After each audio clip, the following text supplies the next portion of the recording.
चलतु आज बनैबा बिना पियाज रसुण रे गोटे स्पेशल मसला दे फूलकोबी आलू तरकारी। बिना काजू बिना पोस्त बिना चारुमगज बिना बादाम बिना दही रे थरे एमती ए फूलकोबी आलू तरकारी प्रस्तुत करंतु। ए तरकारी एते टेस्टी जे फूलकोबी सरिबा पर्यंत आपण एमती बनैया पई इच्छा करिवे। नमस्कार, ट्विंकल किचन को आपण मानकु स्वागत। फूलकोबी आलू तरकारी पई मैं दीटा फूलकोबी नहीं ये पाखापाखि 600 ग्राम फूलकोबी अच्छी। फूलकोबीर क्वांटिटी आपण आपण हिसाब रे कम बेसी करि परिबे। एबे हम फूलकोबी को काटिबा। फूलकोबी को टिके बड़ बड़ खंड करी काटिकी नहीं जिबे। फूलकोबीर ए नाड़ बेले बेले सीझी न थाए, सेथिपे फूलकोबी नाड़ रे एमती टिके कट मार्क लगई देबे। एहा द्वारा ए फूलकोबी नाड़ बहुत जल्दी सीझी जिवो। मैं सब फूलकोबी को काटिकी नहीं जाइए। फूलकोबी को यही साइज काटिकी नेबे। ता सहित मैं दीटा मीडियम साइज आलूर ऊपर चोपा को छड़े आलू को टिके बड़ बड़ खंड करी काटिकी नहीं। फूलकोबी आलूर क्वांटिटी आपण आपण टेस्ट हिसाब रे कम बेसी करि परिबे। एबे आमे फूलकोबी आलू को भाजीबा। सेथिपई मैं कढ़ई रे किछि तेल दे गरम होबा को रखितिली। तेल भल से गरम हैला परे मैं एथिरे प्रथमे काटिक रखितिबा आलू को दे दोछि। एबे आमे आलू को मीडियम टू हाई फ्लेम रे भल से लाइट गोल्डन ब्राउन कलर होबा पर्यंत भाजीबा। आपण चाहिले फूलकोबी आलू को तेल रे छाणिकी नहीं परिबे। आलू एटी भल से भाजी हे गलानी। एबे आमे आलू को गोटे प्लेट रे काढी दबा। तेल एटी गरम अच्छी। सेम तेल रे एबे हमें काटिक रखिथिबा फूलकोबी को दे दबा। एबे हमें फूलकोबी को मीडियम टू हाई फ्लेम रे 3 रु 4 मिनिट पर्यंत भाजीबा। एटी 3 रु 4 मिनिट हे गलानी। एबे हमें एथिरे स्वाद अनुसार लूण पकेइबा। आपण चाहिले एथिरे 1/3 टेबल स्पून हळदी गुंड पकेइ परिबे। एबे हमें सब को भल से मिक्स करी फूलकोबी को भल भाबे भाजी के नै जिबा। फूलकोबी एटी भल से भाजी हो जाइए। एबे हमें फूलकोबी को गोटे प्लेट रे काढ़ी दबा। एबे हमें तरकारी रे दबा पई गोटे मसला बनैबा। सेथिपई मैं गोटे ग्राइंडर जार रे दीटा मीडियम साइज रो टमाटो आ गोटे इंच रो अदा देछि। तापरे मैं एथिरे किछि गोटा मसला दउछि। मैं दीटा सुखिला लंका देछि। आपन को जेतिकी राग दरकार से अनुसार सुखिला लंका नेबे।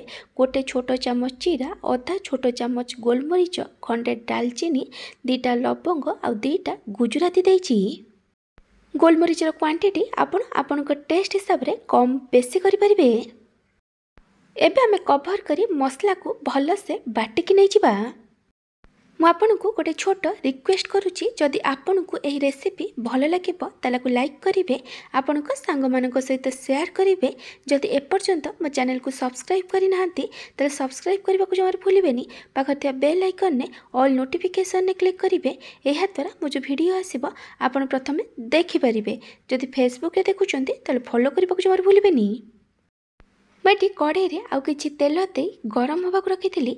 तेल भल से गरम हो गला परे मैं एथिरे गोटे छोटो चामच चीनी देछि। चीनी एटी ऑप्शनल अछि।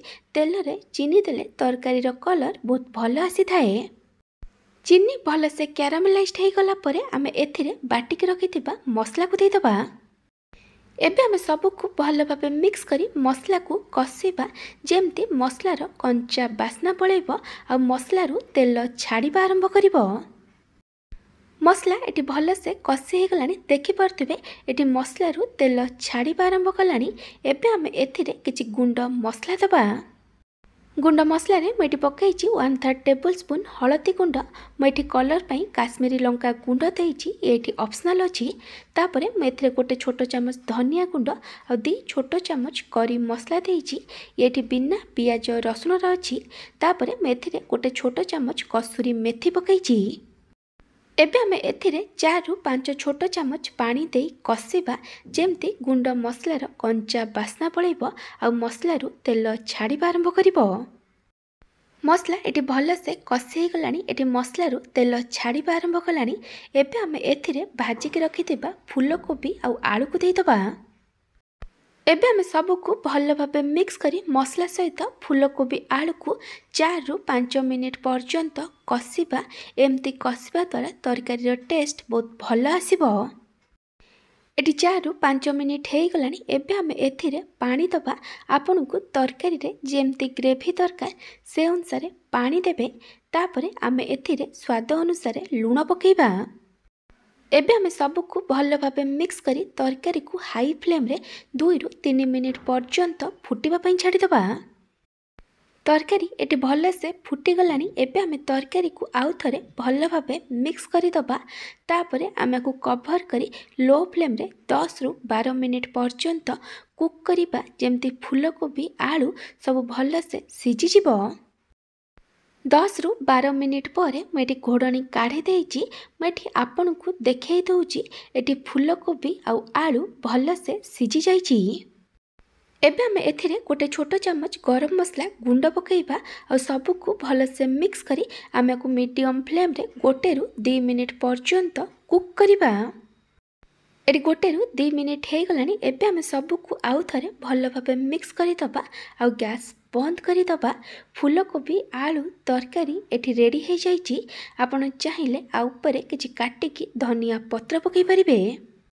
आपण एही रेसिपी को जगार देखुचंती कमेंट सेक्शन में जणैबे। जदि आपन को ए फूलकोबी आलू तरकारी रेसिपी भल लगी ताले को लाइक करिवे। आपण को सांग मानक सहित शेयर करिवे। जदि एपर्यंत मो चैनल को सब्सक्राइब करि नाहंती ताले सब्सक्राइब करबा को जमार भूलिबेनी। पाखर थे बेल आइकन ने ऑल नोटिफिकेशन ने क्लिक करिवे।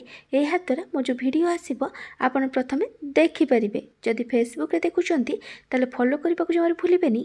Thank you for watching.